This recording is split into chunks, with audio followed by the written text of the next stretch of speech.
sejahtera, salam kebajikan. Salam untuk kita semua teman-teman TPP se-Nusantara.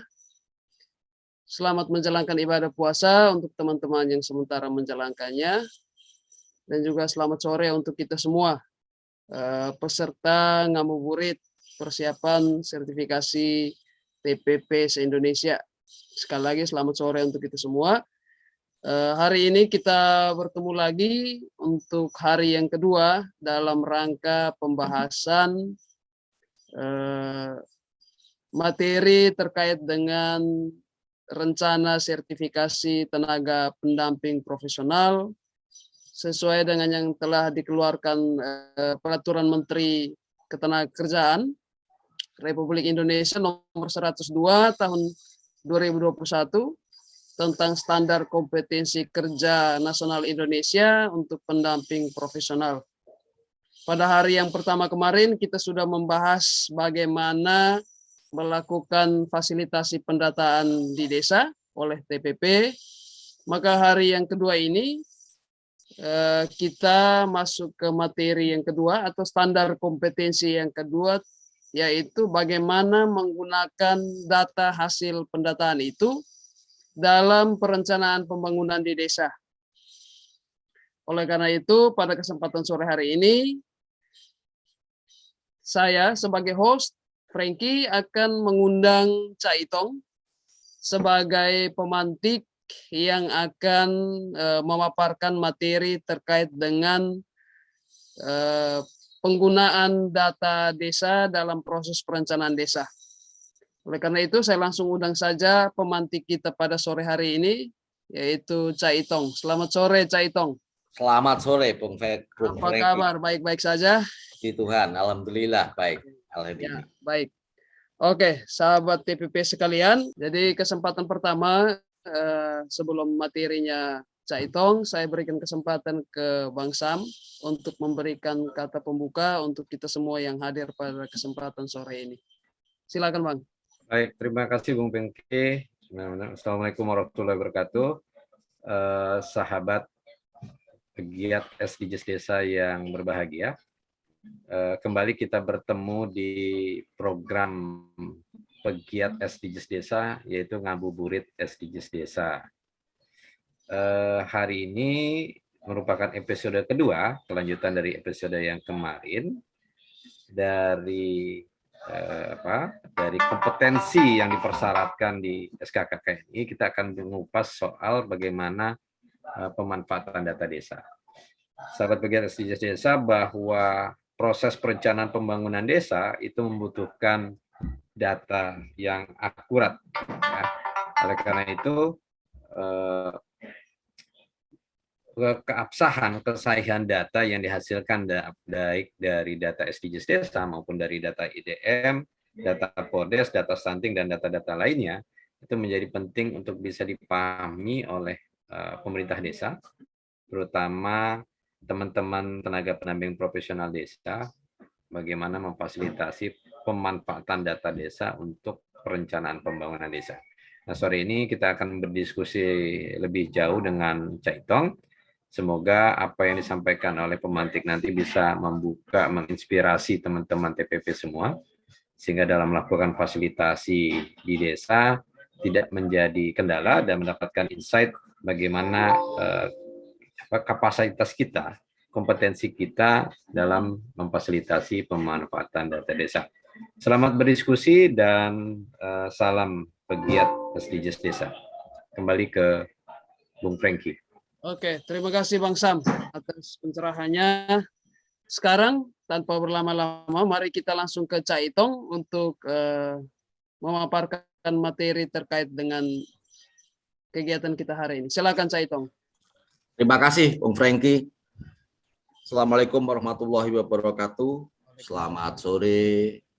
Selamat mengikuti acara ngabuburit SDGs Desa. Pada hari ini adalah hari kedua kita semuanya bertemu di sore hari Jadi kalau waktu Indonesia bagian Barat masih jam 3, kawan-kawan yang ada di tengah jam 4, kawan-kawan yang di timur sudah jam 5. Jadi hampir redup matahari di bumi kita. Nah, hari ini seperti yang disampaikan oleh Bung Franky dan Pak Sabana, bahwasanya kita akan belajar bersama-sama. Ini konteksnya belajar bersama-sama semua teman-teman. Tanpa mengurangi rasa hormat, saya hanya sedikit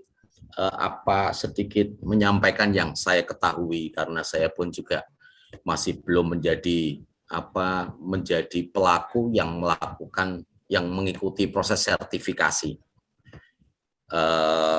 Sedikit pengetahuan tersebut saya dapatkan ketika saya 2 kali melakukan proses BIMTEK berkaitan dengan sertifikasi.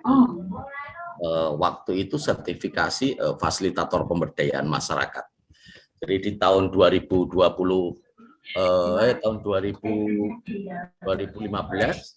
kebetulan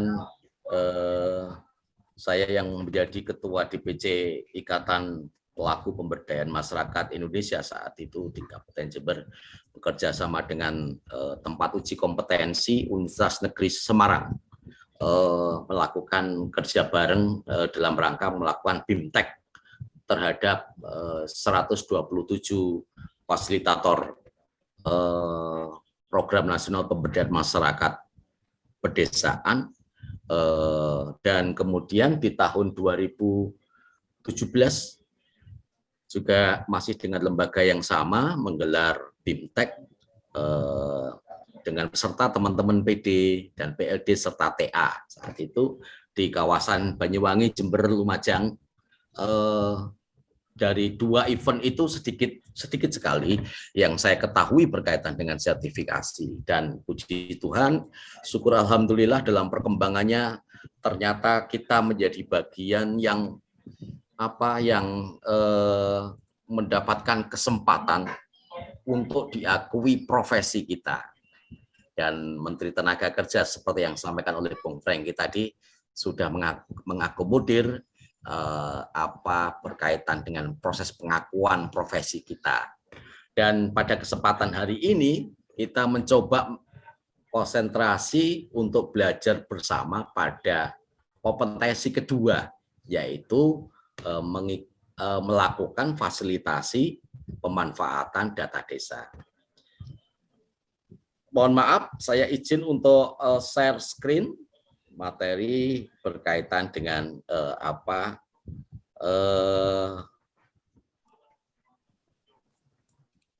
melakukan fasilitasi pemanfaatan data desa. Jadi materi ini saya ambil dari SKKNI yang sudah beredar dimanapun dan teman-teman tampaknya perlu membaca itu. SKKNI ini akan berlaku 6 bulan setelah ditetapkan, jadi ditetapkan di bulan Desember, di akhir Desember tahun 2021. Jadi nanti kita masih memiliki kesempatan 2 bulan lebih untuk mempelajari berkaitan dengan SKKNI ini, karena terkadang tanpa terasa 2 bulan itu tidak berlalu begitu saja, gitu ya, tanpa ada persiapan yang cukup bisa kita lakukan. Materi ini disusun dalam rangkaian belajar bersama, sekali lagi belajar bersama komunitas pegiat SDGs desa untuk profesi aktivitas jasa profesional, ilmiah dan teknis, golongan pokok aktivitas profesional, ilmiah dan teknis lainnya pada jabatan kerja tenaga pendamping profesional. Jadi jabatan kerja kita teman-teman semuanya sudah terakomodir di dalam SKKNI tersebut. Lalu kemudian, nah ini dalam rangka melakukan proses fasilitasi, ternyata banyak kawan-kawan yang menyampaikan sudah lama nih, ada yang fasilitasi pendataan data di desa itu macam-macam ya. Ada yang berkaitan dengan indeks desa membangun, ada yang berkaitan dengan Electronic Human Development Worker atau EHDW. Lalu kemudian ada juga yang berkaitan dengan SDGs begitu ya. Bahkan diskusi di akhir tahun kemarin ketika kita mengajak misalkan beberapa kementerian, orang dari Kementerian Desa ketika melakukan proses pemutahiran data IDM misalkan, pertanyaannya adalah data IDM kita apakah sudah siap untuk diselaraskan dengan SDGs dan sebagainya. Tapi tanpa kemudian mengurangi rasa hormat, ternyata pendataan itu masih dimaknai ya kewajiban untuk berdata saja, belum sampai pada dalam konteks pemanfaatannya. Nah, tapi saya tidak tahu juga apakah dugaan-dugaan atau sangkaan-sangkaan yang saya sampaikan tadi itu benar ataukah keliru, sehingga perlu ada open pendapat nih, ada pendapat terbuka yang perlu kemudian disampaikan oleh teman-teman semuanya. Nah, dalam rangka menjawab pertanyaan apakah data apa sajakah yang dimiliki oleh pemerintah desa, nagari, kampung, gampong, tiuh, banjar, kuwu, jarok, jorong, dan lain sebagainya saat ini. Lalu apakah data Anda yang Anda maksudkan dipergunakan untuk menyusun perencanaan dan penganggaran? Nah, tentu saja pendapat dari teman-teman semuanya, dari kawan-kawan pegiat ini menjadi salah satu kekayaan yang bisa kemudian kita lakukan bersama. Untuk menjawab dua pertanyaan tersebut, saya persilahkan kepada teman-teman untuk berpartisipasi aktif menggunakan link https://2 kemudian www.menti.com/8G825MQ197. Ini adalah link Menti yang bisa dipergunakan oleh teman-teman untuk menjawab dua pertanyaan tersebut, kemudian ketik 42337710. Silakan teman-teman untuk membuka atau mengautkan link tersebut pada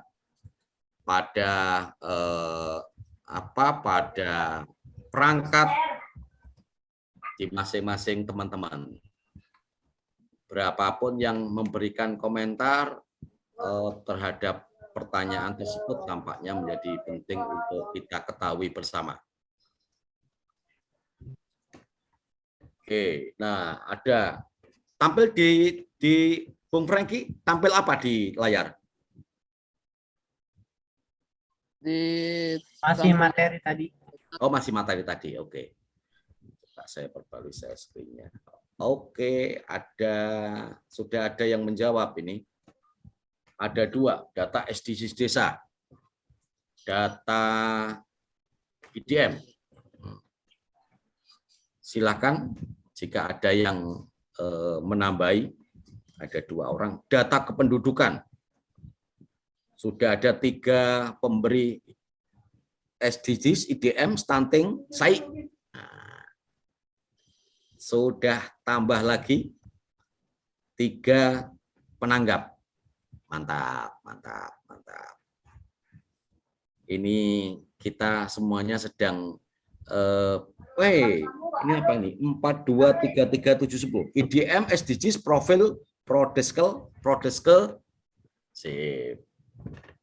Sudah ada 5 yang memberikan tanggapan. Oke, sudah ada 6. 1, 2, 3, 4, 5, 6. Ada 42337710. Oke, yang lainnya, ada RPJMDes, RKPDes, APBDes. Oke. Ada 7. Ada 7. Kita beri waktu 1 menit lagi sampai jam 15.19 atau jam 16.19 waktu Indonesia Tengah. Lalu kemudian ada data kemiskinan, ada 8 nih yang sudah. Data kemiskinan.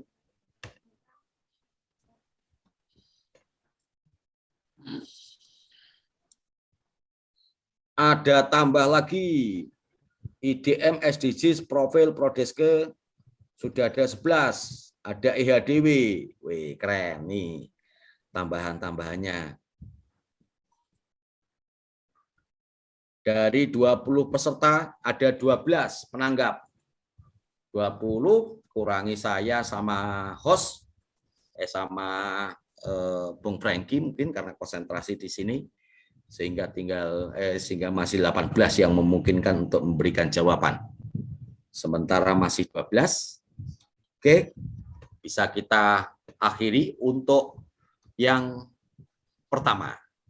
Jadi data yang muncul adalah ada IDM, SDGs, profil, Prodeske, kemudian data kemiskinan, kependudukan, RPJM, RKP, APB, ada EHDW, ada stunting, ada SAI. Nah, ini data-data yang pernah dihimpun oleh pemerintah desa dari hasil atau dari karya fasilitasi kawan-kawan semuanya. Luar biasa. Nah, lalu kemudian dari data yang tadi sudah muncul, teman-teman semuanya, kira-kira selama ini apakah sudah dimanfaatkan cukup baik ataukah belum? Ini yang penting untuk kemudian kita tindak lanjuti bersama. Jadi, bentar, saya share screen. Jawaban berikutnya apa? Pertanyaan berikutnya yang bisa dijawab oleh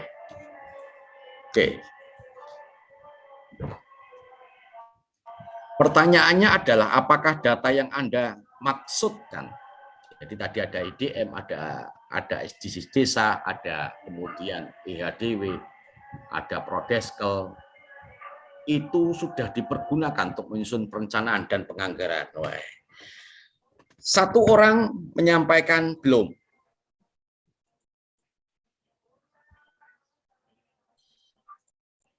Satu orang sudah food belum.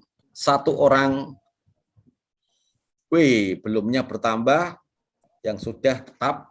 Oke, ini seimbang antara sudah sama belum. Lalu lebih banyak belum, dari 6 orang menjawab belum, lebih banyak.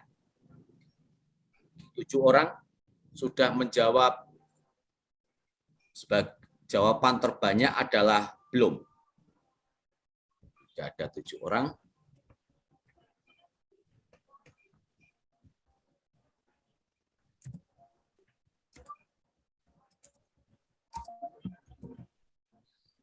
Delapan orang, 10 orang, ada jawaban baru, tidak tahu. Ini menarik ini. Ada belum, sudah, tidak tahu. 10 dari 10. Kita tunggu sampai 15.23 atau 16.23 atau 17.23.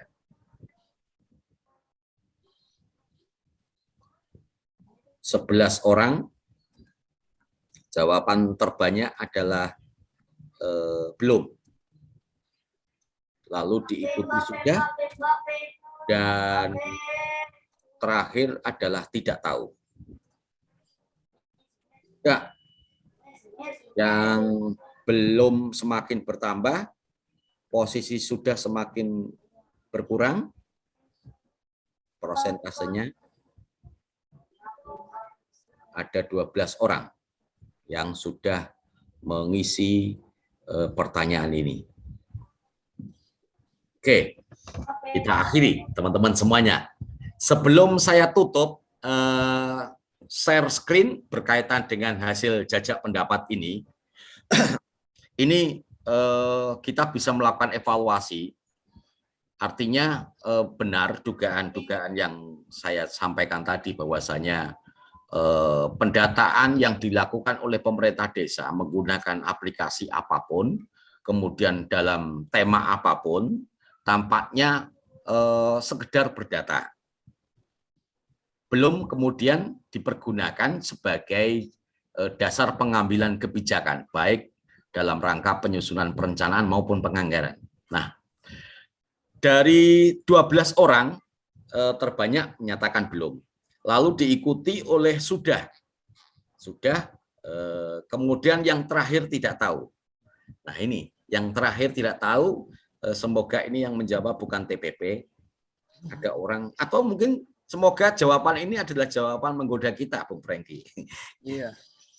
Kalau misalkan jawaban ini benar dilakukan oleh TPP dengan kemudian benar-benar TPP tersebut tidak tahu, maka kita mesti harus kemudian segera melakukan proses refleksi kenapa sampai TPP tidak tahu apakah perencanaan dan penganggaran yang dilakukan oleh pemerintah desa, BPD dan masyarakat itu belum menggunakan data desa ataukah tidak menggunakan data desa.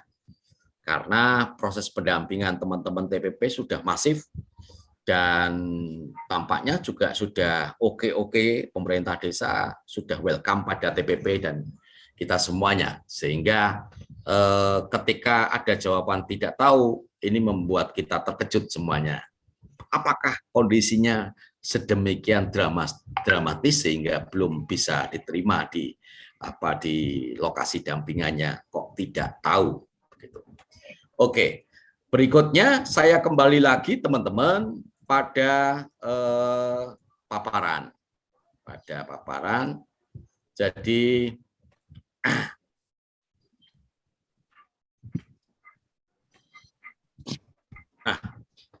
dalam rangka mengikuti dalam rangka mengikuti sertifikasi atau uji kompetensi. Jadi kemampuan kita agar mendapatkan pengakuan dari negara melalui Kementerian Tenaga Kerja, maka secara teknis kita perlu mengikuti yang disebut dengan kompetensi. Nah, kompetensi ini standar nasional. Di dalamnya banyak kompetensi, judul kompetensinya banyak. Dan di tahun ini ketambahan di akhir tahun 2021 ketambahan 1 unit kompetensi, yaitu unit kompetensi milik kita yang berkaitan dengan tenaga pendamping profesional. Jadi ini sesuatu yang membanggakan. Nah, dalam rangka mengikuti kegiatan kompetensi agar kita kemudian mendapatkan pengakuan bahwasanya kita mahir melakukan proses fasilitasi, salah satunya adalah pemanfaatan data desa, maka ada 2 hal yang perlu dipersiapkan oleh teman-teman semuanya. 2 hal itu adalah kemampuan melakukan fasilitasi pemanfaatan data desa dalam dokumen perencanaan desa. Itu yang pertama. Nah, yang kedua adalah melakukan fasilitasi pemanfaatan data desa dalam dokumen penganggaran desa. Nah, saya yakin teman-teman sudah bisa melakukan itu semuanya. Cuma kadang-kadang kita itu lepas perhatian. Kita pernah, misalkan kalau saya di kabupaten, pernah mengajak kepada OPD, DPMD dalam hal ini, mari Bapak Ibu kita coba melakukan rapat koordinasi untuk sosialisasi penggunaan dana desa misalnya, untuk sosialisasi tentang rencana pemutakhiran IDM, untuk sosialisasi tentang pendataan SDGs. Kegiatan itu kita anggap sesuatu yang biasa-biasa. Bahkan teman-teman PD maupun PLD pun juga menganggap itu sebagai kegiatan rutinitas saja, sehingga lepas perhatian. Padahal dalam konteks kita mengikuti uji kompetensi, data desa yang sudah kemarin dibahas pada hari pertama itu perlu dimanfaatkan untuk perencanaan dan penganggaran. Nah, ketika kita mendaftarkan diri pada untuk mengikuti kompetensi kapasitas kita di tempat uji kompetensi atau TUK. Kemudian nanti kita akan diberikan jadwal. Setelah diberikan jadwal untuk mengikuti uji kompetensi, maka kita perlu mempersiapkan beberapa hal yang pernah kita kerjakan berkaitan dengan pemanfaatan data desa dalam dokumen perencanaan maupun penganggaran. Apa saja yang untuk perencanaan? Ada 3 kebutuhan data untuk perencanaan desa, diidentifikasi sesuai peraturan. Jadi ini kita masih tahapan identifikasi. Identifikasi dulu kebutuhan data untuk perencanaan. Intinya begitu. Yang nomor 2, kegiatan perencanaan desa berbasis data dilaksanakan sesuai peraturan. Yang ketiga, data desa dipastikan digunakan dalam perencanaan desa sesuai peraturan. Itu pada sisi perencanaan. Nanti setelah detail akan saya tampilkan. Lalu kemudian pada sisi penganggaran, kebutuhannya kriteria unjuk kerja yang harus kita persiapkan adalah 1, kebutuhan data untuk penganggaran desa. Nah ini teman-teman, kita pernah punya pengalaman yang bisa jadikan pelajaran menarik, yaitu pendataan KPM BLTDD. BLTDD. Nah, teman-teman TA sudah membuat konsep besarnya, kemudian konsep besar itu dimasukkan bisa di dalam peraturan bupati, bisa di dalam surat edaran. Lalu kemudian ditetapkan, kalau peraturan bupati ditetapkan, perbubnya kemudian diundangkan dan disosialisasikan. Kalau surat edaran berarti cukup dibuat, ditandatangani oleh bupati, lalu diedarkan. Nah, salah satunya berkaitan dengan BLTDD adalah desa membentuk Pokja. Ini sudah dibahas di hari pertama. Pokja pendataan KPM BLTDD misalkan, atau Pokja relawan COVID misalkan, yang salah satu tugasnya adalah melakukan pendataan. Nah, di sanalah kemudian by name by address-nya ketemu sesuai dengan klasifikasi. Setelah itu kan baru kemudian direncanakan untuk dimasukkan di dalam dokumen perencanaan, baik itu RPJMDes maupun RKPDes. Nah, disitulah akan berbunyi volume, teman-teman. Volume misalkan 100 atau 40%-nya 100. Nah, disitulah kemudian muncul anggaran, karena per bulannya 300.000, selama 1 tahun, selama 12 bulan, maka ketemu jumlah anggaran yang dibutuhkan. Artinya apa? Pelajaran mulai dari pendataan KPM BLTDD sampai hari ini sudah memasuki bulan keempat, proses penyalurannya dari desa ke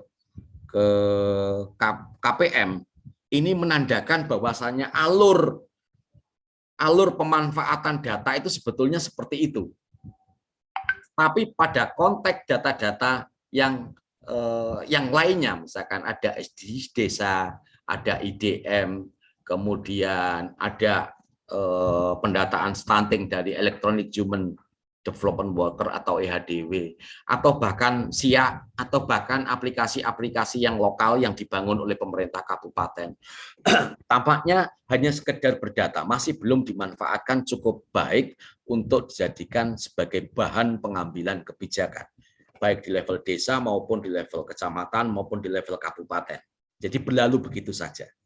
Nah, yang kedua, penganggaran kegiatan desa berbasis data dilaksanakan sesuai peraturan. Nah, ini kegiatannya. Jadi kalau perintah atau mandat dari PMK itu tampaknya lebih menakutkan kalau bagi pemerintah desa daripada mandat yang diterbitkan oleh Permendes. Entah apa, konon kabarnya karena mandat yang diterbitkan oleh PMK itu muatannya lebih banyak berkaitan dengan uang, dana desa misalkan. Sehingga apa? Sehingga prioritas kegiatan yang ada di dalam Permendes tampaknya dinomor 2-kan begitu ya. Nah, Ini yang kemudian membuat kegiatan yang sudah berbasis data desa itu abai, tidak pernah kemudian menjadi satu unsur yang cukup kuat. Lalu kemudian yang ketiga, data desa dipastikan digunakan dalam proses penganggaran desa sesuai peraturan. Nah, ini tentu saja tidak lepas dari peran banyak pihak. Kalau di level kabupaten, mestinya karena teman-teman all TPP tampaknya mengeluhkan, ini gimana sih Pemkab setelah kemudian menerbitkan petunjuk teknis tentang 40% penggunaan dana desa untuk KPMB LTDD, 20% untuk ketahanan pangan, kemudian 8% untuk COVID. Setelah itu kok tidak pernah berbuat lagi, padahal mereka kan harus mengawal juga. Nah, ini jangan-jangan urusan sensitivitas kebijakan yang masih belum muncul. Jadi belum inklusi. Jadi ada anggapan duit APBN adalah duit pusat, ya sudah urusannya pusat. Kabupaten punya duit sendiri yang harus kemudian didampingi begitu ya. Nah, ini yang kemudian menurut saya kebijakannya masih belum inklusi, sehingga perlu kita inklusikan kabupaten. Di level kecamatan, wah ini ada irama yang cukup berbeda saat ini. Level kecamatan atau biasa leveling yang itu sebetulnya melakukan fungsi pembinaan dan pengawasan. Pembinaan itu ketika tidak dibarengi dengan dana APBD untuk pembinaan, itu pun juga banyak luputnya. Jadi begitu camat mendapatkan sosialisasi, ya sudah, lalu begitu saja. Sehingga yang kelabakan adalah tingkat desa, karena duit itu ada di bawah. Nah, paling kelabakan lagi adalah pemanfaat.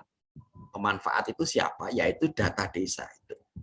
Itu nanti kita ulas, teman-teman.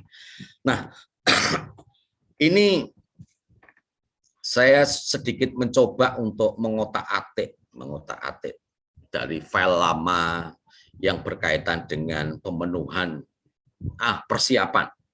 persiapan kita untuk mengikuti sertifikasi berkaitan dengan memfasilitasi TPP dalam pemanfaatan data desa. Untuk yang kuning ini untuk perencanaan. Mungkin yang ada di layar kawan-kawan semuanya kecil-kecil begitu ya, kecil-kecil tulisannya sehingga tidak tampak. Saya akan bantu untuk membuka dalam bentuk Excel. Biar bisa dibaca oleh kita semuanya.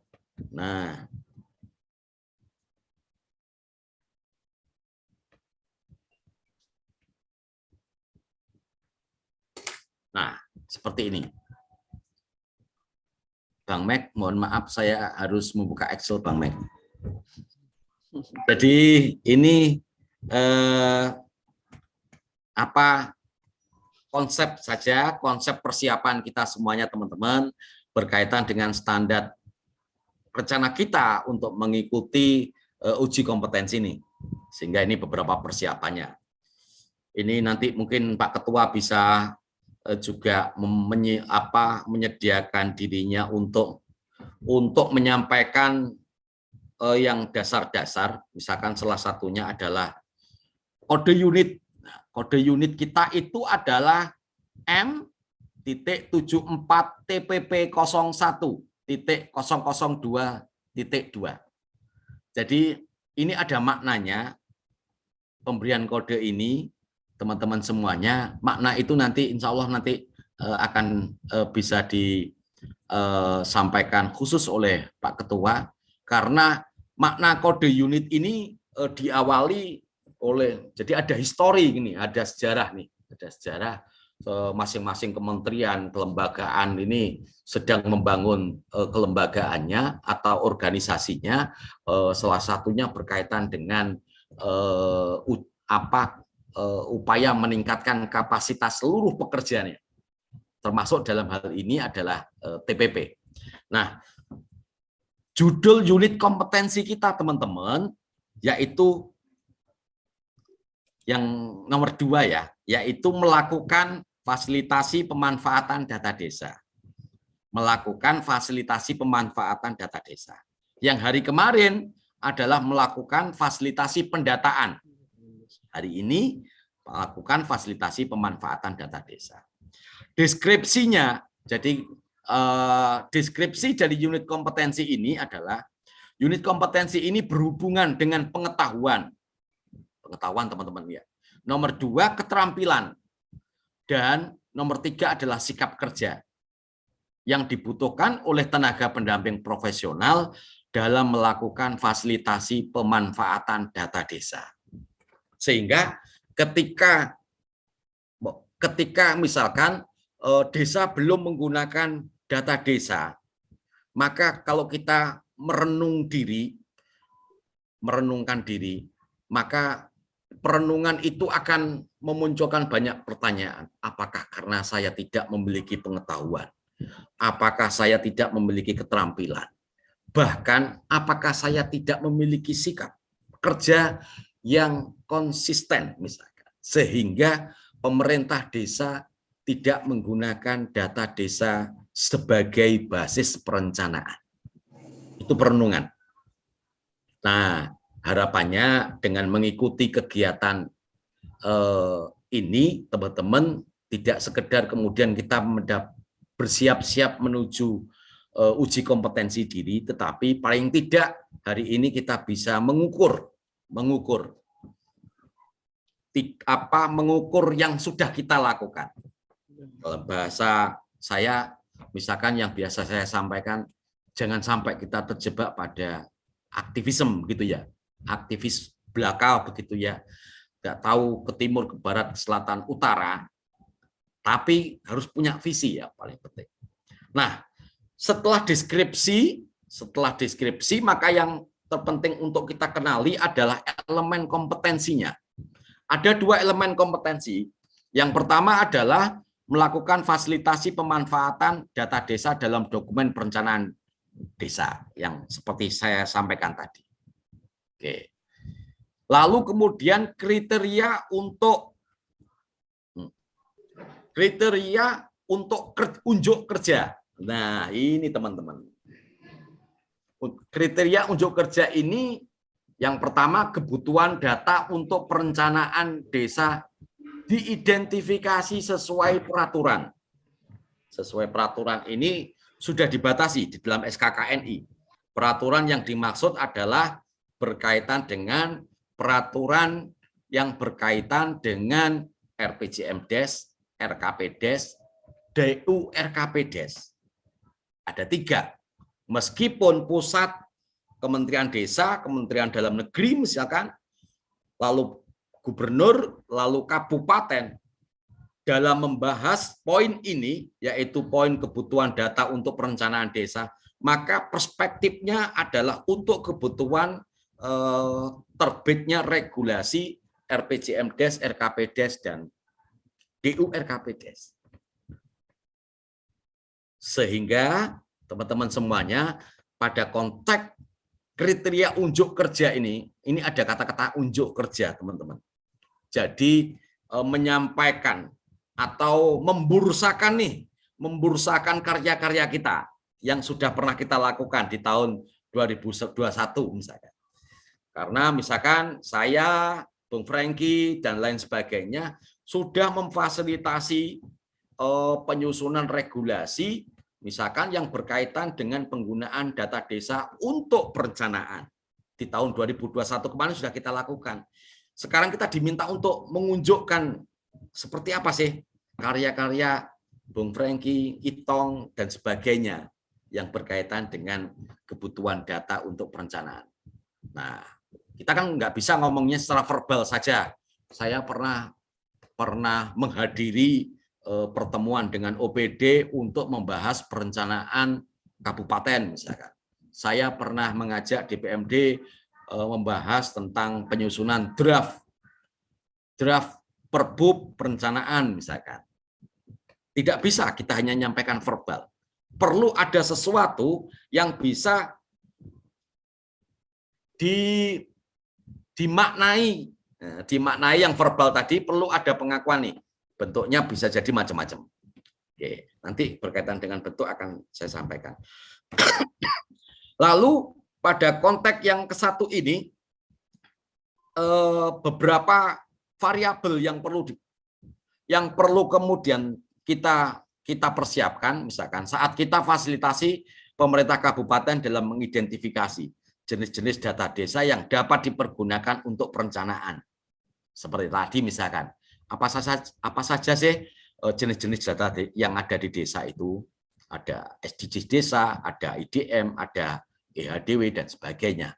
Nah, setelah kemudian jenis-jenis data tadi itu kemudian diinventarisir dan diidentifikasi dan diinventarisir, maka dipergunakan untuk yang kedua, yaitu penyusunan regulasi di tingkat kabupaten, misalkan.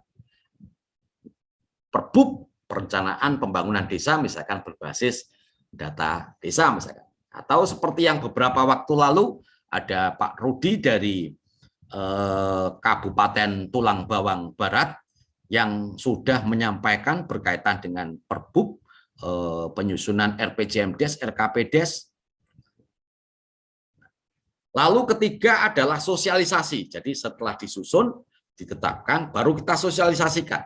Sosialisasi Perbub tadi. Baik kepada camat maupun kepada TPP. Nah, kepada TPP misalkan rakor. Bentuknya rakor, IST, atau OJT, in-service training atau on-job training. Jadi misalkan saya ketika bersama Korkap membuat event Rakorkap yang menghadirkan seluruh TPP untuk sosialisasi Perbu perencanaan, maka itu menjadi momentum yang bisa kemudian menjadi variabel. Belum lagi kemudian proses in-service training di masing-masing wilayah. Lalu ada UJT, on-job training, ketika ada teman yang lemah dalam memahami regulasi, maka kita datangi, kita kasih bimbingan. Nah, ini bentuknya on-job training. Nah, dalam rangka melakukan kegiatan tersebut, teman-teman semuanya, maka perlu ada beberapa alat dan perlengkapan yang perlu kita persiapkan. Yang pertama adalah data yang berkaitan dengan analisa SDGs, kemudian data IDM, EHDW, ada LCD, ada metaplan, misalkan kalau kita biasa menggunakan kertas kecil-kecil untuk kemudian menyusun alur, misalkan ada plano, spidol, kertas kerja, ada sound system dan sebagainya. Ini menjadi satu kelengkapan yang dalam konteks sikap kerja akan mendukung proses sosialisasi kita. Nah, regulasi secara utuh sebetulnya regulasi yang perlu kita kuasai.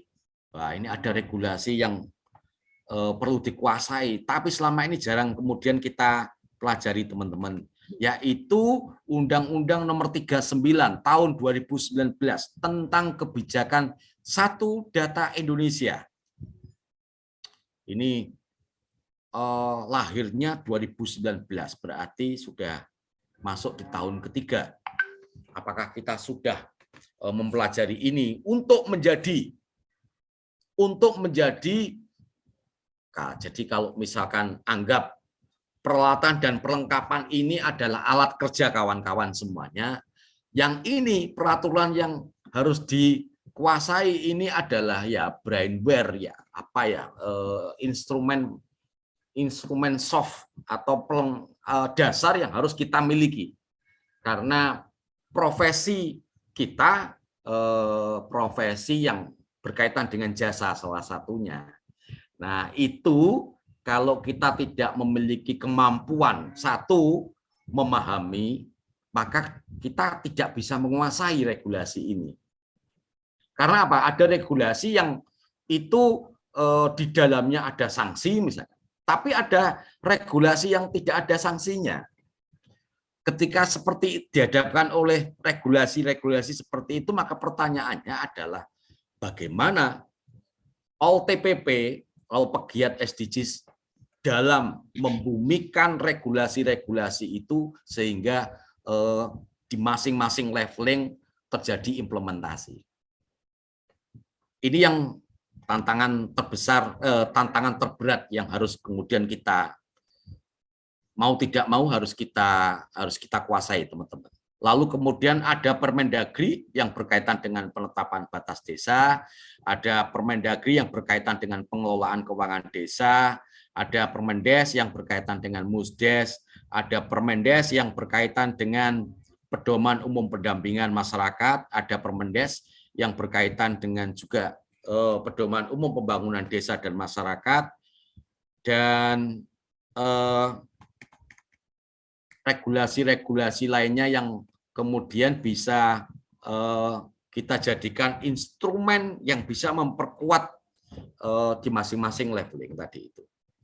Lalu kemudian ada Permendes yang berkaitan dengan prioritas, ini tahunan, teman-teman, sehingga nanti setiap tahun, jadi kalau ada pemerintah desa bilang atau pemerintah kabupaten misalkan menyampaikan, ini kok bisa sih Permendes yang berkaitan dengan prioritas setiap tahun terbit, ini belum dilaksanakan terbit lagi, ini belum dilaksanakan terbit lagi.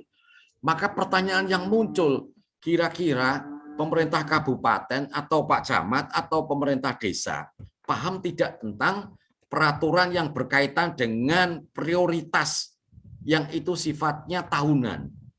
Kalau tidak paham, maka Itong selaku TAPM kabupaten, ada di mana ini selama ini kok tidak bisa kemudian mencerahkan bagi OPD yang didampingi.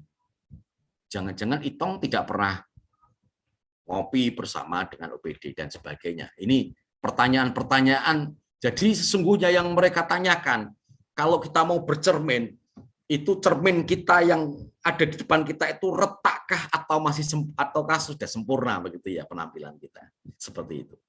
Nah, kemudian yang tidak kalah penting adalah norma dan standar, teman-teman. Jadi ada kode etik profesi, kemudian ada budaya lokal. Jadi ada, misalkan kapan hari itu mana dari Aceh, ibu siapa yang bilang proses musdes itu dilakukan mesti di malam hari karena pagi hari, siang hari bekerja. Lalu misalkan seperti budaya di Madura, musdes itu ya tidak di balai desa. Musdes itu ya berada di rumah kades. Karena desa-desa yang di Pulau Madura, utamanya di Bangkalan, Sampang, itu nyaris tidak ada kantor desa, tetapi yang ada adalah kantornya klebun. Klebun itu kepala desa. Jadi ya kantor desa ada di rumah-rumah kepala desa. Itu bagian dari adat istiadat dan kearifan lokal yang mesti harus kita miliki untuk norma dan standar kita menjalankan tugas. Kemudian ada SOP pemutahiran pendataan IDM, ada SOP pendataan SDGs desa. Nah, itu adalah norma-norma yang bisa menjadi standarisasi ketika kita melakukan proses pendampingan, teman-teman. Nah, terakhir pada konteks perencanaan adalah bukti apa yang bisa ditunjukkan. Jangan omong doang gitu kata orang-orang. Kata orang Jawa, ojo ngomong tok gitu ya. Berangkat pagi, pulang sore, bahkan malam, yang kita lakukan sebetulnya sudah pas. Tetapi kita itu ternyata lemah di pengorganisasian dokumen-dokumen ini. OJT atau IST antara misalkan Itong dengan beberapa PLD atau PD misalkan tidak ada daftar hadir misalkan. Itu salah satu bukti kelemahan kita. Paling-paling kita itu hanya selfie begitu ya, foto bersama, kemudian kita upload di DRP begitu ya. Nah, tidak sekedar itu teman-teman, bukti-bukti atau jejak-jejak kegiatan kita mesti harus kita kalau dalam bahasa teman-teman purbakala itu ya harus kita mulai kita benahi nih, mulai kita gali gitu ya. Jangan-jangan yang pernah kita lakukan di tahun 2021 berkaitan dengan pendataan SDGs itu ada kegiatan misalkan sosialisasi, ada kemudian pembentukan tim, lalu kemudian ada pelatihan tim, lalu kemudian pendampingan, pendataan, lalu kemudian diakhiri dengan musdes insidental penetapan hasil pendataan SDGs tahun 2021 itu hilang semuanya. Kita nggak pernah punya jejak-jejak itu, gitu ya. Maka hari ini kita mulai harus cari nih, mulai harus mencari dalam konteks pemanfaatan. Berarti ketika teman-teman sosialisasi regulasi di tingkat kabupaten, kecamatan maupun desa, baik itu pemerintah maupun TPP sebagai partisipannya, maka silakan untuk kemudian dicari ada enggak daftar hadirnya, kemudian notulensinya ada enggak notulensinya. Mohon maaf, kemarin di hari pertama saya ditunjuk menjadi notulensi tapi saya lupa. Nah, jangan-jangan kondisi kita seperti itu, gitu ya. Kondisi kita seperti itu, jangan-jangan kita abai dengan notulensi. Kemudian foto kegiatan, kalau foto kegiatan pasti ada. Terpenting adalah mari kita membiasakan diri untuk menguasai regulasi dengan cara membuat materi sendiri, teman-teman. Nah, soft file-nya itu menjadi salah satu jejak teman-teman bahwasanya teman-teman pernah melakukan sosialisasi regulasi apapun. Jadi sedikit saja bikin PowerPoint dan sebagainya untuk mempermudah kita. Nah, itu dalam konteks pemanfaatan data desa dalam dokumen perencanaan. Nah, yang kedua, kebutuhan kedua teman-teman adalah kegiatan perencanaan desa berbasis data dilaksanakan sesuai peraturan. Jadi setelah kita mengawali kegiatan pemanfaatan data desa dengan dengan persiapan-persiapan penyusunan regulasi dan mekanismenya, maka kita masuk pada etape kedua, yaitu etape kegiatan perencanaan. Nah, kalau di desa ada fasilitas, karena berbicara perencanaan itu kan ada musdes dan ada musrenbangdes. Nah, pertanyaannya adalah kalau musdes, apakah BPD sudah pernah kita beri bimbingan berkaitan dengan data? Kalau misalkan stunting, ada data dari hasil rapat bulanan, data triwulanan, data rembuk stunting. Lalu kemudian apakah BPD sudah pernah kita latih untuk menyusun untuk melaksanakan musdes, RPJMdes dan RKPdes berbasis data desa. Lalu misalkan apakah kita sudah fasilitasi BPD kepala desa dan masyarakat dalam melaksanakan musrenbangdes berbasis data desa dalam penyusunan RPJMdes, RKPdes dan DURKP. Nah, kalau pernah di tahun kemarin melakukan teman-teman, maka persiapkan diri untuk mempersiapkan ininya, dokumen-dokumen, jejak-jejak lah, mempersiapkan jejak-jejak kawan-kawan untuk kemudian setelah lengkap baru kita simpulkan, saya sudah siap mengikuti uji kompetensi untuk unit kompetensi dengan judul, misalkan dengan judul unit kompetensinya adalah fasilitasi pemanfaatan data desa dalam dokumen perencanaan. Nah, ini sebetulnya sekaligus bisa menjadi pagar bagi teman-teman yang belum kuat pemerintah desanya untuk kemudian menggunakan data desa sebagai basis perencanaan. Lalu yang menarik, yang tiga nih, yang menarik ini, data desa dipastikan digunakan dalam perencanaan, dipastikan digunakan dalam perencanaan, dalam perencanaan desa sesuai peraturan. Jadi kalau misalkan diskusi yang saya lontarkan beberapa hari lalu di WA Group Pegiat, misalkan kira-kira dari kambing ini andai misalkan ada 80 prevalensi stunting, gizi buruk, kurang gizi atau anemia, kira-kira bagaimana pengelolaannya agar cukup untuk 80 itu? Nah, berarti kalau berbicara dari poin itu maka perlu ada perencanaan. Nah, dari situlah teman-teman ada banyak kegiatan sebetulnya, ada banyak kegiatan yang bisa dilakukan pada semua jenjang yang berkaitan dengan memastikan data desa dipergunakan dalam perencanaan. Saya yakin teman-teman, kalau misalkan babonnya adalah SDGs desa, itu kita pergunakan untuk basis perencanaan, maka seluruh kegiatan di desa itu akan akan sesuai dengan relnya. Karena pasti sulit membuat jalan usaha tani, pilihan kegiatannya jalan usaha tani. Tetapi dalam SDGs desa tidak muncul RT yang terdapat kawasan pertanian berkelanjutan.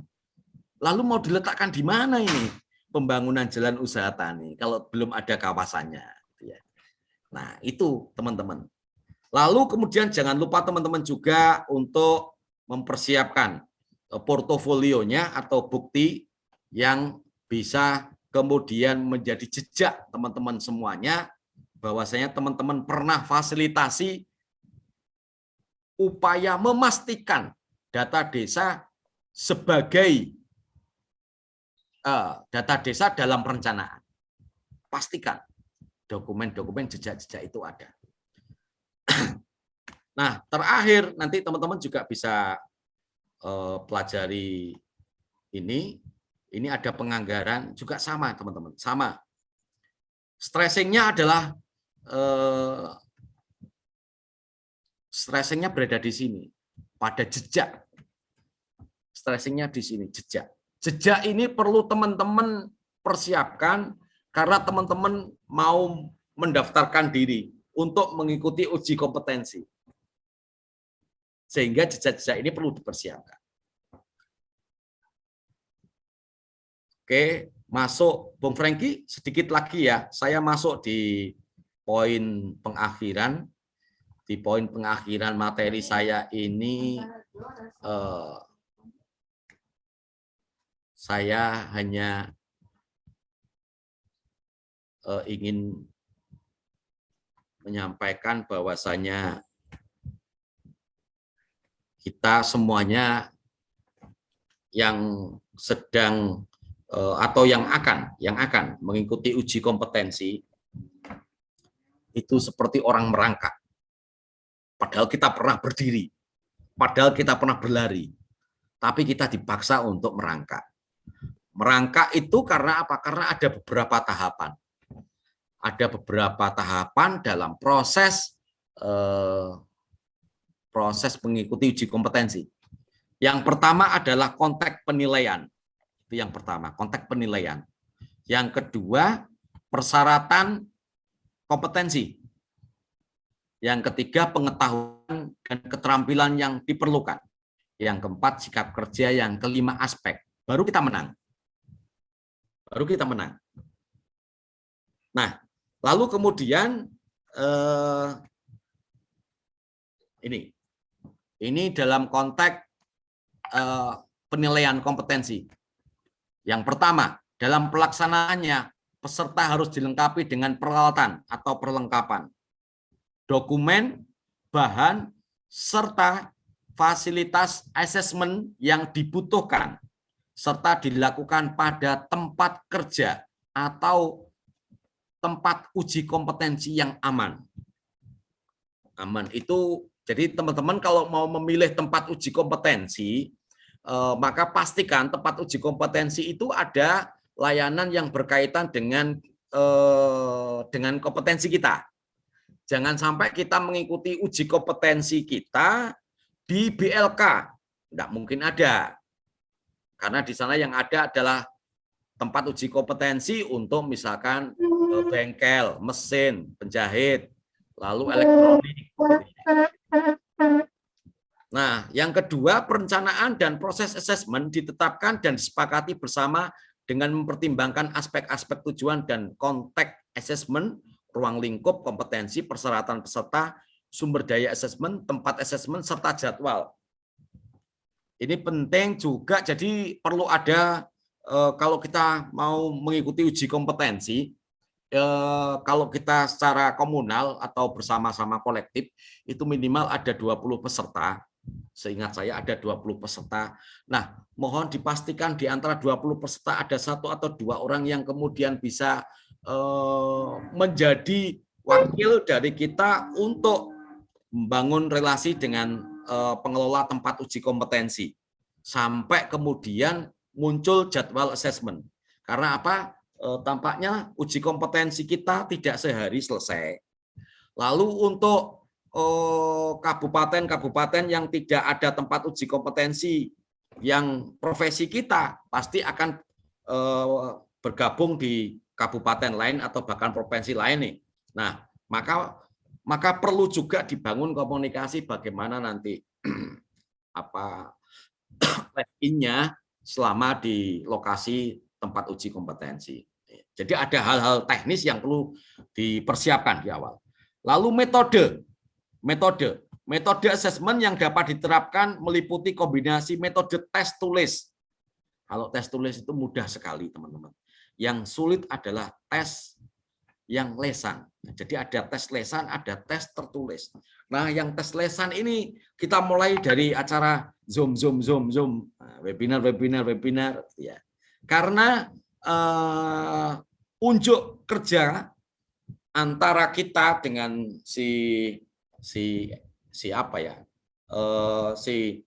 orang yang akan menguji kita itu nanti akan face to face begitu ya, akan menanyai berkas-berkas yang sudah kita persiapkan, baru kemudian ada proses wawancara.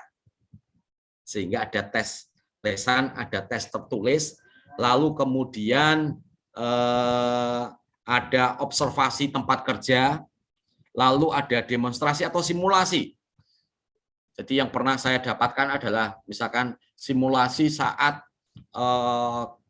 kepala desa memimpin musrenbangdes. Musrenbangdesnya tidak menggunakan skala prioritas, lalu kemudian ada warga dari dusun-dusun yang protes karena merasa tidak adil penetapannya. Jadi ada resolusi konflik yang diminta oleh si penguji tadi, si asesor. Nah, Mas tolong peragakan bagaimana cara melakukan manajemen konflik, manajemen musyawarah, pengendalian musyawarah ketika ada konflik nih. Jadi simulasi model seperti itu. Kemudian ada verifikasi bukti, kemudian portofolio, wawancara, serta metode lain yang relevan. Nah, verifikasi bukti atau portofolio itulah yang kemudian misalkan kita punya misalkan surat undangan mengikuti pelatihan pratugas misalkan. Nah, itu dokumennya sudah oke, sudah bisa menjadi bukti. Tinggal diverifikasikan. Nah, proses verifikasi ini macam-macam. Ada cukup kalau dulu kami yang pernah melakukan proses ini cukup membuat satu surat, kita mintakan kepada DPMD provinsi, dulu waktu Satkernya masih provinsi, satu surat itu berisi telah diverifikasi dokumen kegiatan pelatihan tahun sekian. Itu sudah cukup menjadi verifikasi bukti. Nah, untuk persyaratan tidak ada. Lalu kemudian pengetahuan dan keterampilan yang perlu kita kuasai, teman-teman, kebijakan dan peraturan terkait pendataan desa. Prinsip dan praktek pembangunan, batasan hak dan tanggung jawab TPP dalam mendampingi, teknik dan metode pendataan. Ini biasanya kombinasi antara tulis, wawancara, dan simulasi. Nah, yang di sini full simulasi. Keterampilan melakukan pengelolaan data dan informasi. Contoh misalkan, bagaimana desa bisa melakukan perencanaan berbasis SDGs kalau proses migrasi data yang ada dalam SDGs desa belum selesai. Kalau pertanyaannya, tolong diperagakan bagaimana teman-teman peserta melakukan pengelolaan data dan informasi yang berbasis SDGs atau SID, sementara datanya belum termigrasi semuanya. Nah, ini penting kita mempelajari bagaimana plan A, plan B-nya begitu ya. Melakukan komunikasi verbal dan nonformal. Nonverbal ini jelas, kalau verbal ya ada peragaan. Lalu kemudian terakhir yang poin 4 adalah berkaitan dengan sikap kerja. Sikap kerja yang dibuktikan ada tanggung jawab, cermat dan teliti, integritas dan tekun. Terkadang kita itu mau bertanggung jawab, tetapi kadang-kadang lebih banyak tidak cermat dan tidak teliti. Ada. Seperti saya itu orang yang tidak cermat dan tidak teliti. Lalu juga tidak tekun. Apalagi persoalan integritas perlu dipertanyakan. Nah, lalu titik kritis adalah 4 hal. Kecermatan melakukan identifikasi kebutuhan pendataan. Ini terkadang kita sulit memahami antara kebutuhan dengan keinginan pendataan, sehingga proses identifikasi yang terjadi gagal. Lalu kemampuan dan ketekunan dalam memastikan tim pendata. Nah, ini teman-teman, kasus-kasus yang terjadi pada tahun 2021 berkaitan dengan para enumerator yang sedang diorganisir teman-teman. Pastikan tim pendata pada proses pengambilan dan pemutahiran data desa memiliki kemampuan dan tekun. 3, kemampuan dan ketelitian dalam melakukan verifikasi data SDGs. Contoh yang seperti yang kami alami. Setelah termigrasi ternyata ada nama seseorang dengan judul namanya Jember ternyata. Ada beberapa orang yang usianya 149 tahun. Ada seseorang yang dinyatakan telah menikah tetapi usianya 0 tahun. Nah, ini karena kita tidak melakukan verifikasi pada saat pendataan SDGs. Kenapa tidak melakukan verifikasi?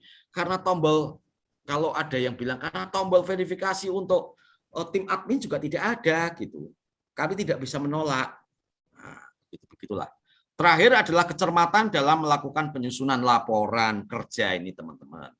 Penyusunan laporan. Jadi seluruh rangkaian kegiatan yang terjadi di desa yang kita dampingi, salah satunya endingnya itu ada pada kecermatan dalam melakukan penyusunan laporan. Jadi jejak-jejak inilah yang kemudian akan dilihat oleh publik, oleh siapapun, termasuk oleh pemeriksa, oleh Binwas, untuk kemudian menyimpulkan dari rangkaian perencanaan sampai pertanggungjawaban, ternyata laporannya sudah disusun secara cermatkah atau masih belum. Itu Bung Franky yang bisa saya sampaikan berkaitan dengan materi hari ini. Saya ucapkan selamat mengikuti kompetensi untuk jabatan TPP. Terima kasih. Oke, luar biasa Cak Itong. Terima kasih atas pemaparannya. Sangat detail dan rinci sehingga membuka wawasan kami semua, kita semua sebagai TPP dalam memahami satu standar kompetensi. Ini baru satu, tapi Cak Itong sudah menghantar kita untuk bagaimana memahami cara atau fasilitasi kita sebagai TPP dalam melakukan kegiatan pendampingan di desa, bagaimana data itu dipergunakan dengan baik, diidentifikasi, lalu disesuaikan dengan regulasi, dan pastikan bahwa data-data itu terakomodasi dalam dokumen-dokumen perencanaan desa atau tidak. Itu yang harus menjadi catatan kita sebagai TPP dan juga menjadi bekal untuk kita. Bagaimana kegiatan-kegiatan yang kita laksanakan di desa itu, bukti-buktinya itu harus kita pegang sehingga saat kita berhadapan dengan tim penguji untuk sertifikasi atau apa, kita bisa tunjukkan bukti nyatanya seperti apa. Terima kasih Cak Itong. Selanjutnya sekarang kita masuk ke sesi tanya jawab. Saya karena waktu sudah mendekati, ada mungkin juga yang sudah buka puasa dan juga yang lain sudah mungkin mendekati. Saya batasi untuk 2 orang penanya saja. 2 orang penanya saja. Jadi diusahakan untuk pertanyaan itu bisa maksimal supaya bisa terjawab dengan baik oleh Cak Itong. Saya persilakan yang ingin bertanya 2 orang, silakan raise hand untuk bertanya. Bang Ben, silakan. Oke, baik. Terima kasih Pak host. Terkait dengan materinya Cak Itong tadi, karena kita dalam konteks melihat atau dalam rangka uji kompetensi, maka saya bertanya terkait dengan panduan penilaian. Di dalam Kemenaker itu, bagian panduan penilaian itu ada konteks penilaian tadi disampaikan oleh Cak Itong, seperti dalam pelaksananya peserta harus dilengkapi dengan peralatan, kemudian proses asesmen ditetapkan, disepakati bersama. Yang ingin saya tanyakan itu, pada bagian ini siapa yang mempersiapkan, apakah kita ataukah mereka yang akan melakukan asesmen atau assessor itu? Karena pasti ada panitia atau lembaga yang akan melaksanakannya. Jadi pertanyaan saya, siapa yang melaksanakan ini? Panduan penilaian ini digunakan untuk siapa terutama? Terima kasih. Oke, terima kasih Bang Ben. Yang terakhir singkat padat jelas ya, Bu Heri Purnintias. Silakan. Iya, terima kasih. Sudah unmute ya? Nah, menindaklanjuti dari belum? Dah. Menindaklanjuti dari pertanyaannya Bang Ben kaitan dengan batasan variabel untuk TPP dalam rangka memfasilitasi pemanfaatan data desa. Jadi di situ disebutkan dalam materinya Cak Itong bahwa ada aspek kritis yang menjadi penilaian bagi asesor untuk kita selaku TPP yang mengikuti kompetensi. Di situ ada beberapa aspek kritis, yaitu terkait dengan kemampuan dan ketelitian melakukan identifikasi proses perencanaan desa, kecermatan, dan juga kemampuan dalam melakukan fasilitasi pemanfaatan data desa untuk penganggaran desa. Yang menjadi pertanyaan kami selaku pendamping lokal desa, pada waktu kita memfasilitasi 3 hal ini, kita dituntut untuk mampu dan teliti. Sedangkan dalam proses ini juga kita yang berada di bawah naungan Kementerian Desa terkait dengan pengasahan kemampuan ini kita lakukan secara mandiri. Artinya pelatihan-pelatihan yang dilaksanakan oleh Kementerian Desa kurang mencangkup apa yang ada di materi yang sudah disampaikan tadi, termasuk di dalamnya ada di SKKNI. Jadi kalau kita melangkah dalam proses fasilitasi, artinya tadi kan kalau kita mengikuti kompetensi, kemudian ada asesor yang menanyakan terkait dengan kemampuan kita, tapi kita tidak punya sertifikat atau dan lain sebagainya misalnya, apakah itu menjadi aspek kritis penilaian bagi kita dalam proses keakuratan pendampingan kita di desa? Mungkin itu. Terima kasih. Oke, terima kasih Bu Tias. Saya langsung serahkan ke Cak Itong untuk menanggapi 3 pertanyaan dari Kang Iman, Bang Ben, dan Bu Tias. Silakan Cak Itong. Ya, terima kasih. Bung Franky. Jadi pertama dari Kang Iman,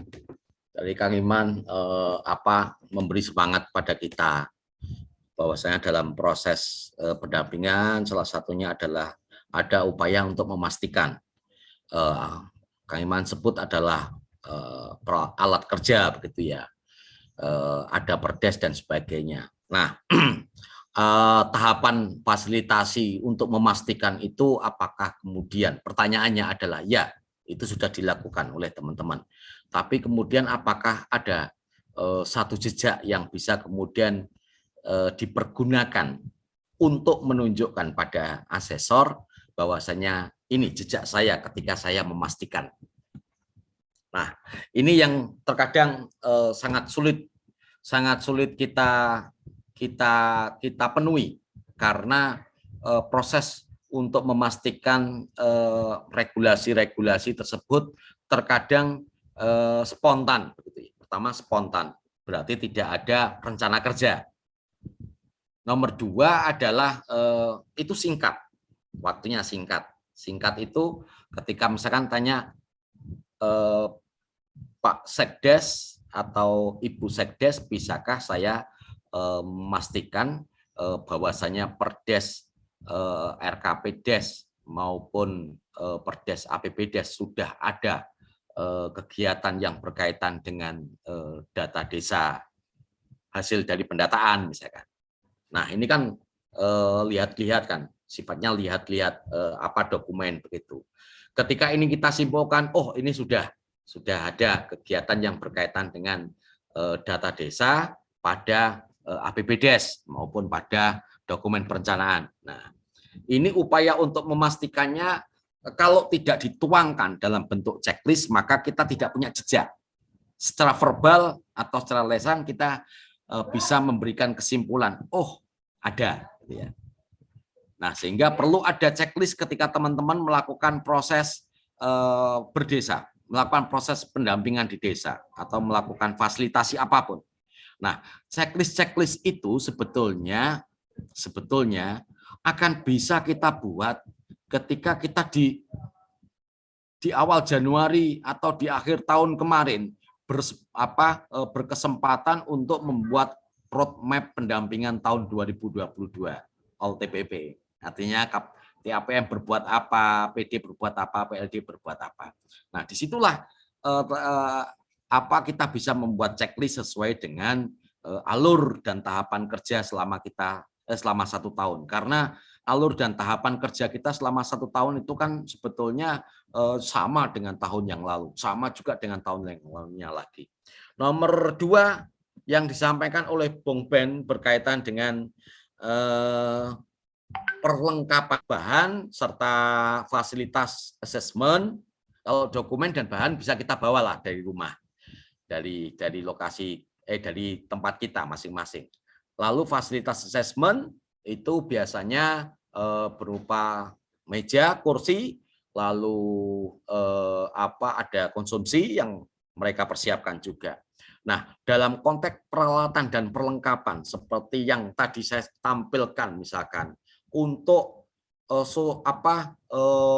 demonstrasi atau simulasi yang berkaitan dengan fasilitasi pemanfaatan data desa, biasanya juga ini perlu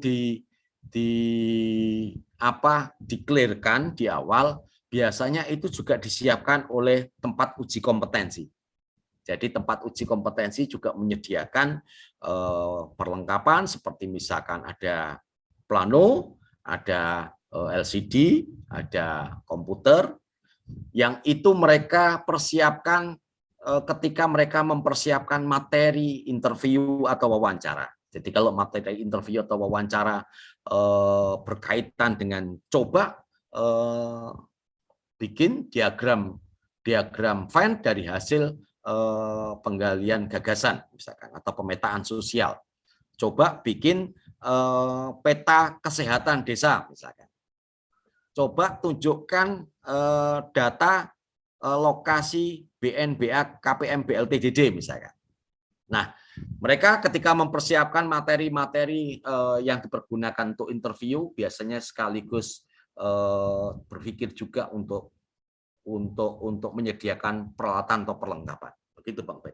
Yang ketiga yang disampaikan oleh Mbak Tias, jadi berbicara titik kritis tadi teman-teman, ada 4 hal. Pertama, kecermatan melakukan identifikasi kebutuhan pendataan. Kedua, kemampuan dan ketekunan dalam memastikan tim pendata. Jadi andai ada tim pendata yang kondisinya drop, tidak bersemangat, karena misalkan setelah mendapatkan informasi dari tim pendata dari desa lain, insentifnya kecil misalkan, atau honornya kecil, maka dia tidak bersemangat. Nah, mau tidak mau, misalkan PLD harus memompa semangat tim pendata tadi. apa jejak yang bisa ditunjukkan pada saat kawan-kawan yang mengikuti asesmen ini mampu menunjukkan bahwasanya memiliki kemampuan dan ketekunan berkali-kali datang kepada tim data. Ayo Mbak, Mas, tetap kita berdata, tetap melakukan wawancara dan sebagainya. Nah, andai misalkan kita harus sampai bisa memastikan pada kunjungan keempat misalkan, maka kunjungan 1, 2, 3, 4 tadi bisa kita sebut tekun gitu ya, tekun, dan bisa kita simpulkan tekun ketika ada jejak yang bisa ditunjukkan. Jejak itu entah berupa daftar kehadirannya yang kemudian bisa diidentifikasi oleh asesor. Oh ya, Mbak Mas pendamping ini berkali-kali sudah mendatangi tim pendata, ini buktinya. Lalu kemampuan dan ketelitian dalam melakukan verifikasi data desa. Praktis selama kita fasilitasi SDGs desa pendataan awal kemarin, ilmu yang kita serap adalah ilmu simpang siur. Ilmu yang terkadang tidak pasti kita dapatkan. Termasuk adalah minimnya ilmu berkaitan dengan verifikasi. Karena apa? Karena kita nyaris tidak dibekali dengan otentifikasi yang bisa kemudian, otentifikasi tombol yang kemudian bisa kemudian kita maknai, kita menyetujui atau menolak sebagai langkah verifikator. Nah, ini yang tidak bisa kita lakukan kemarin itu. Tetapi kemampuan dan ketelitian itu bisa kita titipkan sebetulnya pada admin desa untuk melakukan verifikasi. Namun sekali lagi kalau saya lihat di dashboard SDGs misalkan, verifikasi yang perlu dilakukan oleh admin desa itu tampaknya juga tidak secara aplikatif dipersiapkan tombol yang untuk memverifikasi, sehingga semua data yang diinput dan dikirim oleh enumerator lanjut masuk di dalam dashboard dan tidak bisa dicegah sampai pada server. Lalu tapi beda dengan dalam konteks data yang ada dalam IDM, itu kita masih bisa melakukan proses verifikasi. Dalam data IDM kita bisa melakukan proses verifikasi, sehingga ketika misalkan aplikasi tidak bisa membaca angka koma atau tidak bisa membaca angka petik atas, maka secara otomatis aplikasi sebetulnya sudah memverifikasi. Tetapi pada kedalaman-kedalaman tertentu, misalkan jarak antara pemerintah desa dengan posyandu misalkan, yang faktualnya 5 meter karena berada di komplek balai desa, ditulis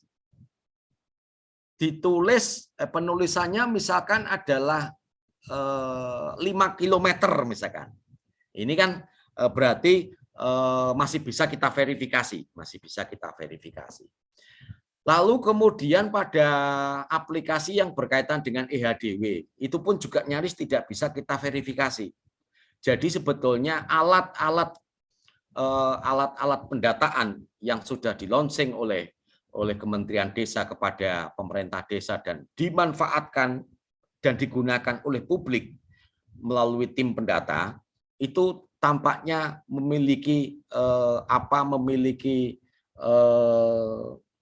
kekurangan, yaitu tidak tersedianya tombol-tombol yang mampu kemudian dipergunakan oleh verifikator untuk melakukan verifikasi. Sehingga pertanyaan Mbak Tias tadi, ketika kita gersang pengetahuan, informasi, bahkan SOP pendataan SDGs misalkan tidak tersedia, maka kita pasti dalam konteks kerja masih acak-acakan.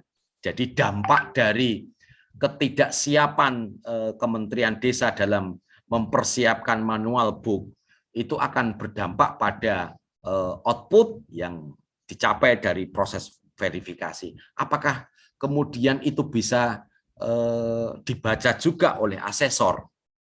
Kalau asesor sampai menanyakan pada konteks kedalaman, misalkan kedalaman itu misalkan tolong tunjukkan data yang menurut Anda anomali, misalkan. Lalu kemudian di running dengan pertanyaan kedua, ini kok bisa anomali, kenapa? Misalkan. Kalau sudah anomali berarti tidak ada proses verifikasi, dan seterusnya.